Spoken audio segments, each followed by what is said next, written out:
ತಾಲೂಕು ಆರೋಗ್ಯಾಧಿಕಾರಿಗಳ ಬೇಜವಾಬ್ದಾರಿ ದಿನದಿಂದ ದಿನಕ್ಕೆ ಹೆಚ್ಚುತ್ತಾ ಇದೆ. ನಕಲಿ ಕ್ಲಿನಿಕ್ಗಳ ಹಾವಳಿ, ನಕಲಿ ಡಾಕ್ಟರ್ಗಳದ್ದೇ ಇಲ್ಲಿ ದೊಡ್ಡ ದರ್ಬಾರ್.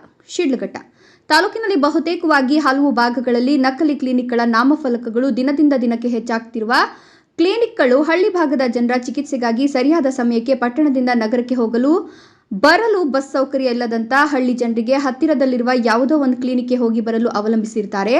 ಅಂತವರಿಗೆ ಹತ್ತಿರ ಭಾಗದಲ್ಲಿರುವಂತಹ ನಕಲಿ ವೈದ್ಯರನ್ನೇ ಭೇಟಿ ಮಾಡಿ ಚಿಕಿತ್ಸೆ ಪಡೆದುಕೊಳ್ತಿದ್ದಾರೆ.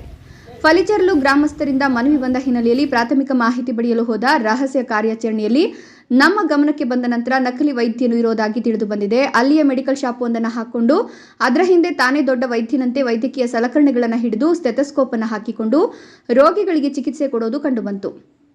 ಇನ್ನು ರೋಗಿಗಳಿಗೆ ಚಿಕಿತ್ಸೆ ಕೊಡೋರನ್ನ ಮಾತನಾಡಿಸಿದಾಗ, ನಾನು ಡಾಕ್ಟರ್ ಅಲ್ಲ, ಡಾಕ್ಟರ್ ಇವತ್ತು ಬಂದಿಲ್ಲ ಅಂತ ಹೇಳಿದ್ರು. ನೀವ್ಯಾಕಿಂತ ಕೆಲಸ ಮಾಡ್ತಿದ್ದೀರಾ ಅಂದರೆ, ರಜಾ ದಿನಗಳಲ್ಲಿ ಬಾರದೇ ಇರುವಾಗ ಡಾಕ್ಟರ್ ಹೇಳಿದ್ದಾರೆ ಗ್ಲೂಕೋಸ್ ಮತ್ತು ರೋಗಿಗಳಿಗೆ ಔಷಧಿ ನೀಡು ಅಂತ, ಹೀಗಾಗಿ ನಾನು ಔಷಧಿ ನೀಡ್ತಿದ್ದೇನೆ ಅಂತ ತಿಳಿಸಿದ್ದಾನೆ.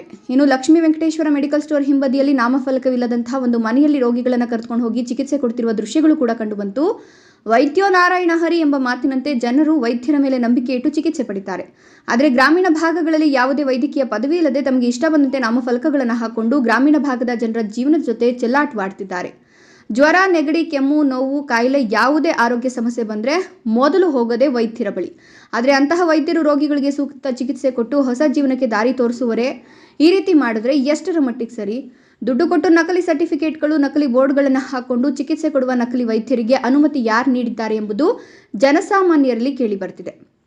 ಆರೋಗ್ಯ ಇಲಾಖೆಯ ನಿಯಮಾವಳಿಗಳಂತೆ ಕೆಪಿಎಂಇ, ಕೆಎಂಸಿ ಸೇರಿದಂತೆ ಮಾಲಿನ್ಯ ಮಂಡಳಿ ಮುಂತಾದವುಗಳಿಂದ ಮಾನ್ಯತೆ ಪಡೆದು ತಮ್ಮ ಕ್ಲಿನಿಕ್ಗಳನ್ನು ನಡೆಸಬೇಕು ಎಂಬ ಮಾನದಂಡಗಳಿವೆ. ಆದರೆ ಇಲ್ಲಿ ಅವೆಲ್ಲವನ್ನ ಗಾಳಿಗೆ ತೂರಿದ್ದಾರೆ. ತಮ್ಮ ವಿವರ ಪಟ್ಟಿಗಳನ್ನು ಹಾಕದೆ ಜನರಿಗೆ ತಪ್ಪು ಸಂದೇಶ ಕೊಡ್ತಾ ಕ್ಲಿನಿಕ್ಗಳಲ್ಲಿ ಪ್ರತ್ಯೇಕವಾಗಿ ಕೊಠಡಿಗಳನ್ನು ಇಡದೆ ಲ್ಯಾಬ್ಗಳನ್ನು ಕೂಡ ನಡೆಸುತ್ತಿದ್ದಾರೆ. ಏನಾದರೂ ಸಂಬಂಧಪಟ್ಟ ಅಧಿಕಾರಿಗಳು ಕೂಡಲೇ ಎಚ್ಚೆತ್ತುಕೊಳ್ಬೇಕು. ಕೆಲವು ಅಧಿಕಾರಿಗಳು ಸಹ ಇದರಲ್ಲಿ ಶಾಮೀಲಾಗಿದ್ದಾರಾ ಎಂಬುದು ಮಾಹಿತಿ ಕಲೆ ಹಾಕ್ತಿರುವಾಗ ಈ ರೀತಿ ಪ್ರಶ್ನೆ ಕೂಡ ಎದ್ದಿದೆ. ವೈದ್ಯರ ವಿರುದ್ಧ ಸಂಬಂಧಪಟ್ಟ ಜಿಲ್ಲಾ ಆರೋಗ್ಯಾಧಿಕಾರಿಗಳಾಗಲಿ, ತಾಲೂಕು ಆರೋಗ್ಯಾಧಿಕಾರಿಗಳಾಗಲಿ ಸೂಕ್ತ ಕ್ರಮ ವಹಿಸ್ತಾರಾ ಇಲ್ವಾ ಕಾದ್ ನೋಡಬೇಕಿದೆ. ಲೋಕೇಶ್, ಶಿಡ್ಲಘಟ್ಟ.